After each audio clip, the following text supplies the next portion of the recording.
హాయర్స్ our channel. Pastor Praveen పగడాల గారి మృతికి సంబంధించి మిస్టరీ అయితే చాలా రోజులకైతే వీడింది. సో ఐజీ గారు ప్రెస్ మీట్ పెట్టి దీనికి సంబంధించిన వివరాలన్నీ కూడా బయట పెట్టేస్తారు. ఇది ప్రమాదవశాత్తు జరిగింది అని చెప్పేసి కూడా చెప్తున్నారు. మరి దీనికి సంబంధించి అంటే ఐజీ గారు ఇంకేం విషయాలు, ఈ ప్రమాదం ఎలా జరిగింది, దీనికి సంబంధించిన వివరాలు ఏం చెప్పారు, సో వీటన్నిటి గురించి డిస్కస్ చేయడానికి ప్రజెంట్ మనతో పాటు ప్రొడ్యూసర్ నటి కుమార్ గారు ఉన్నారు. వారితో ఒకసారి అడిగి తెలుసుకునే ప్రయత్నం చేద్దాం. సో నమస్కారం సార్. సార్, ఫైనల్ గా ఇవాళ ప్రెస్ మీట్ పెట్టారు. పోస్ట్ మార్టం రిపోర్ట్ కి సంబంధించి ఎలా జరిగింది అని చెప్పేశారు. అండ్ ప్రమాదవశాత్తు జరిగిందని కూడా చెప్తున్నారు. మరి ఎలా జరిగింది ప్రమాదం, మరి పోలీసులు ఐజీ గారు దీనికి సంబంధించి ఎటువంటి ఇన్ఫర్మేషన్ ఇచ్చారు సార్ ఈ రోజు? ఇప్పుడు మొత్తం టోటల్ గా ఐజీ గారు చూసిన దాన్ని బట్టి చాలా క్షుణ్ణంగా పరిశీలించారు. ఎందుకంటే ఇది ఒక మతానికి ప్రాబ్లము. ఆ మతానికి రేపు ఉదయం ఎక్కడ కూడా ఇబ్బంది రావద్దని చంద్రబాబు నాయుడు గారు ఆదేశాలతో, లోకేష్ గారి ఆదేశాలతో, డీజీపీ గారి ఆదేశాలతో ఒక ఐజీ గారు పర్యవేక్షణలో, ఏలూరు ఐజీ గారి పర్యవేక్షణలో, ఎస్పీ గారి ఇన్వెస్టిగేషన్ తో కొన్ని మొత్తం టోటల్ 5-6 టీంలు ఇన్వెస్టిగేషన్ చేసి క్షుణ్ణంగా మొత్తం టోటల్ గా మొత్తం క్లియర్ కట్ గా చేసి వాళ్ళు వెల్లడించారు. ఒకటి, నేను లాస్ట్ టైం కూడా ఎన్నోసార్లు మీకు చెప్తూ ఉన్నాను, డౌట్స్ ఉన్నాయి. ఒక వ్యక్తి ఇక్కడి నుంచి ఎలాగెళ్ళాడు, మందు కొట్టాడా, మందు బాటలు కొనేది నిజమేనా, ఆ ప్రవీణ్ పగడాల అకౌంట్ నుంచి వెళ్ళాయా, నెంబర్ 1. నెంబర్ 2, ఆయన మందు కొడితే మొత్తం టోటల్ టోల్ గేట్ దగ్గర పడిపోయింది నిజమేనా, ఆ పక్కన కూర్చోబెట్టింది నిజమేనా, అక్కడి నుంచి రాముప్పాడు జంక్షన్ లో పడిపోయింది నిజమేనా, టీ కోట దగ్గర కూర్చోబెట్టింది నిజమేనా, మొత్తం టోటల్ గా డ్రింక్ చేశారా, మరి డ్రింక్ చేస్తే మొత్తం టోటల్ గా ఎవిడెన్సెస్ ఉన్నాయా, అక్కడి నుంచి 7 అడుగులు గోతులకు పడిపోయి ఎలా చనిపోయాడు, 40 years బ్యాక్, ఇవన్నీ సో మొత్తం టోటల్ గా డౌట్స్ అన్ని క్రియేట్ చేసాం. మొత్తం పోస్ట్ మార్టం రిపోర్ట్ లో ఆల్కహాల్ వచ్చిందా, ఇవన్నీ మనం అన్ని ఏదైతే డౌట్స్ కొంచెం చేసామో డౌట్స్ అన్నిటికీ నివృత్తి చేశారు పోలీసులు నివృత్తి చేశారు. దాన్ని మొత్తం టోటల్ గా ఏదైతే ఉందో మొత్తం టోటల్ గా ఎన్ని కెమెరాలు ఉన్నాయి అన్ని కెమెరాలు ఆయన డ్రింక్ తాగి ఆయన డ్రైవ్ చేస్తూ మొత్తం టోటల్ గా పడిపోయి చనిపోయారు అనేది వచ్చింది. ఇక్కడ road accident, not only is car, road accident లో చనిపోయారు. అంటే ఆయన రోడ్డు మీద వస్తూ పడిపోయి చనిపోయారు, లోతైన గోతులు పడిపోయి చనిపోయారు. ఇది ఒక కంక్లూజన్కి వచ్చారు వాళ్ళ ఇన్వెస్టిగేషన్ రిపోర్ట్ తో మొత్తం టోటల్ గా. ఎందుకంటే దీంట్లో వేగ్గా చేయడానికి ఉండదు. ఎందుకంటే involvement and chief minister involvement మొత్తం టోటల్ గా లోకేష్ బాబు ఇన్వాల్వ్మెంట్ మొత్తం టోటల్ గా ఎన్టీఆర్ ఒక మతానికి చెందింది కాబట్టి ఎంతో మంది, కొన్ని లక్షల మంది మత బోధకులు, కొన్ని లక్షల మంది క్రైస్తవుల మనోభావాల కోసం ఉంది కాబట్టి కంపల్సరీ క్షుణ్ణంగా ఇన్వెస్టిగేషన్ చేసి వాళ్ళ అనౌన్స్ చేశారు. అయితే ఇక్కడ నేనేమంటున్నానంటే ఒక తేటతెల్లం అయిపోయింది. ఇప్పటికైనా వాళ్ళ వైఫ్ మాట్లాడి ఇదిగో ఈ ఇన్వెస్టిగేషన్ పర్ఫెక్ట్, ఇన్వెస్టిగేషన్ మీద నమ్మకం ఉందని మీరు చెప్పారు, ఈ ఇన్వెస్టిగేషన్ మీద మాకు పూర్తి నమ్మకం ఉంది, దయచేసి రాజకీయాలు చేయొద్దన్నారు. బాగుంది. కానీ ఆమె ఇప్పుడు నోరిపోవాల్సిన అవసరం ఉంది. ఎందుకంటే ఇన్వెస్టిగేషన్ రిపోర్ట్ వచ్చింది, ఆటోమేటిక్ తేటతెల్లం చేశారు, ఆయన డ్రింక్ చేసి చనిపోయారు రోడ్డు యాక్సిడెంట్ లో అని నిర్ధారించారు. ఇప్పుడు ఆమె చెప్పవలసింది, ఇంటికాడి నుంచి వెళ్ళేటప్పుడు ఏమైనా గొడవలు జరిగాయా, ఆయన ఎప్పుడు ఇలా మందు కొడుతూనే ఉంటాడా, ఒక నిత్య మధ్యాహ్నం మందు కొడుతూ 2 వీలర్ మీద వెళ్ళాడా, అన్ని 3 సార్లు పడిపోయి కూడా మళ్ళీ అక్కడికి ఆ గమ్యం చేర్చుకోవడానికి ఎక్కడికో వెళ్తున్నాడు, ఆ వెళ్తానికి ఎందుకు ప్రయత్నం చేశాడు, వెనక్కి రావడానికి ఎందుకు ప్రయత్నం చేయలేదు, అంత డ్రింక్ చేసి వెళ్ళాల్సిన అవసరం ఏంటి, దానికి మొత్తం టోటల్ గా ఇది నిజమా అబద్ధమా, ఇది ఆమె కంపల్సరీ ఆమె నోరిప్పాలి. ఎందుకు ఇప్పాలి అంటే ఆమె నోరిప్పకపోతే ఎంటైర్ కొన్ని లక్షల మంది క్రైస్తవుల మనోభావాలు దెబ్బతిన్నాయి. ఇప్పుడు డ్రింక్ చేసి వెళ్ళారు అనేది పోలీసులు నిర్ధారించారు. ఇప్పుడు క్రైస్తవులకి అందరికీ కూడా అవి మొత్తం టోటల్ గా చాలా మంది ఇప్పుడు మీ పాస్టర్లు అంతా ఎలాగైనా, లేకపోతే మీ క్రైస్తవులంతా మీ అంటే దేవుణ్ణి కించపరిచే పరిస్థితికి వచ్చారు.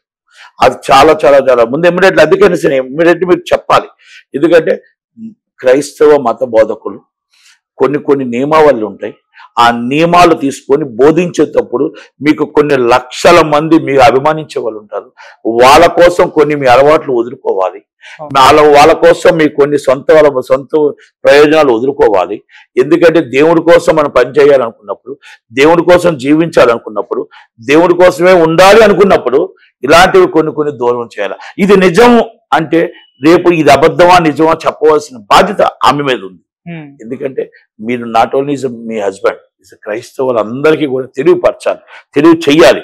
ఎస్, ఇన్వెస్టిగేషన్ రిపోర్ట్ కరెక్ట్ అయితే ఒకవేళ మీకు తప్పు అనిపిస్తే హైకోర్టుకి వెళ్ళొచ్చు, మీకు తప్పు అనిపిస్తే సిబిసిఐడి విచారణ అడగొచ్చు.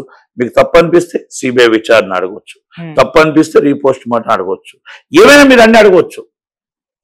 ఇక్కడ క్రైస్తవుల మనోభావాలు దెబ్బతినకుండా మీరు అనౌన్స్ చేయాల్సిన బాధ్యత కొన్ని లక్షల మందికి. ఆయన బోధకుడు కాబట్టి ఇది నిజమా అబద్ధమా, ఆయనకి డ్రింక్స్ అలవాటు ముందు నుంచి ఉందా లేదా, ఎందుకు గొడవ జరిగిందా, ఏమైనా జరిగిందా, అంత ఆతృతగా మళ్ళీ అన్ని దెబ్బలు తిన్నా కూడా 2-3 సార్లు పడిపోయినా కూడా అంత అర్జెంటుగా అక్కడికి వెళ్ళవలసిన అవసరం ఏంటి, అక్కడ ఏం పని ఉంది, మళ్ళీ ఇంటికి ఎవరైనా దెబ్బలు తగులుతూ ఇంటికి రిటర్న్ వస్తారు. కానీ ఇంటికి రిటర్న్ రాకుండా 2 సార్లు పడిపోయి మళ్ళీ 3 గంటలు కూర్చొని మళ్ళీ వెళ్ళవలసి వచ్చి మళ్ళీ చనిపోయాల్సిన అవసరం ఏమొచ్చింది, ఎందుకు జరిగింది, ఏం జరిగింది దాన్ని వివరించాల్సి, అంత ముందు ఏం జరిగింది కాన్సిక్వెన్స్ అనేది చెప్పాలి.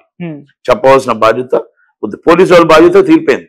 పోలీసు వాళ్ళు అది రోడ్డు యాక్సిడెంట్ గా అయిపోయింది, వాళ్ళు చెప్పడం జరిగింది, ఇదంతా అయిపోయింది. ఓకే సార్, మొదటి నుంచి కూడా క్రిస్టియన్ సంఘాలే దీన్ని అనుమానిస్తూ వస్తున్నాయి. వీళ్ళ ఫ్యామిలీ కూడా, అంటే వైఫ్, వీళ్ళెవరు కూడా దీని మీద అనుమానాలు వ్యక్తం చేయలేదు. మేము గవర్నమెంట్ ని నమ్ముతున్నాము, పోలీసులు నమ్ముతాం, వాళ్ళు బయట పెడతామని చెప్పారు. సో క్రిస్టియన్ సంఘాలు మాత్రం ఇక్కడ పోస్ట్ మార్టం ఇలా వస్తే మేము రీపోస్ట్ మార్టం చేయించుకుంటాం అలా మాట్లాడడం మనం చూసాం. సార్ ఇప్పుడు మాట అండి, నేను 2 విషయాలు అంటున్నాను. యేసు ప్రభుని నమ్ముతారు, యేసు ప్రభుని పూజించే వాళ్ళు నమ్ముతారు, యేసు ప్రభు కోసం బోధించే వాళ్ళని ప్రాణంగా నమ్ముతారు. పాస్టర్ అంటే మనం అన్నింటిలో దేవుడి తర్వాత దేవుడు అంటే మాకు బోధించేవాడు అని అంత నమ్మకం నమ్మేటప్పుడు ఆ నమ్మకాన్ని ఒమ్ము చేయకూడదు. ఎనీ పాస్టర్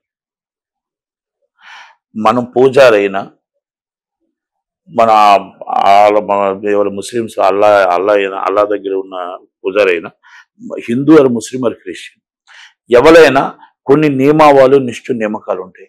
వాళ్ళకు తగ్గట్టు, దేవుడికి తగ్గట్టు మన కొంతమంది ప్రజలు అనుకూలంగా, ప్రజలకి ఏ విధంగా మనం భక్తులకి ఏ విధంగా ఉండాలో మనం కొన్ని త్యాగం చేసి వెళ్ళాల్సి వస్తుంది. అలాంటి పరిస్థితుల్లో మనం ఆయన డ్రింక్ చేశాడు అని నిజంగా పోలీసు వాళ్ళు చెప్పారు కాబట్టి ఈజ్ రికార్డెడ్. మొన్నటిదాకా ఫేక్ అనుకున్నాం, ఈజ్ రికార్డెడ్. వాళ్ళు కూడా నిర్ధారించారు. నిర్ధారించినప్పుడు భార్య చెప్పాలి, ఆమె దేవుడి కోసం, వాళ్ళ అమ్మగారు దేవుడి కోసం ఆ బిడ్డని దేవుడి కోసమే ఉన్నారు అని ఒక బోధకుడిగా ఆయన ఓకే అన్నారు. అలాంటప్పుడు కొన్ని దూరం అవ్వాలి. కొన్ని జీవితాలు, కొంతమంది మనం దేవుడు కావాలనుకున్నప్పుడు కొన్ని దూరం అవ్వాలి. మరి ఇది అలా పెట్టుకొని చేస్తే రేపు ఇంకొక సమాధానం ఏం చెప్తాం? ఇంకొక పాస్టర్ ఎలా నమ్ముతారు, ఇంకో బోధకుడిని ఎలా నమ్ముతారు? ఎవరైనా సరే, Hindu or Muslim or Christian ఎవరైనా అవ్వచ్చు. మేబీ ఏ దేవుడైనా గొప్పే, ఎవరి దేవుడు వాళ్ళకి గొప్ప. కనుక అవి నిజమా అబద్ధం అని చెప్పాల్సిన బాధ్యత వైఫ్ మీద ఉంది. ఇది ఆమె ఒక్కళ్ళకి బాధ కాదు, ఇది కొన్ని లక్షల మంది క్రైస్తవులకి నమ్మకాన్ని ఒమ్ము చేసే పరిస్థితి. కనుక దయచేసి ఆమె మాట్లాడాల్సిన పరిస్థితి ఉంది, మాట్లాడవలసిన బాధ్యత ఉంది, ఆమె చెప్పవలసిన బాధ్యత. ఇది నిజం, ఎస్, ఫర్దర్ గా ఎలా చేసుకోవాలి ఏంటి, ఇది అబద్ధం, ఫర్దర్ గా ఏం చేయాలి ఏంటి. కనుక ఆమె మాట్లాడే పరిస్థితి ఉండాలి తప్ప దాన్ని, ఎందుకంటే చాలా మంది ఈరోజు బాధపడుతున్నారు. చాలా మంది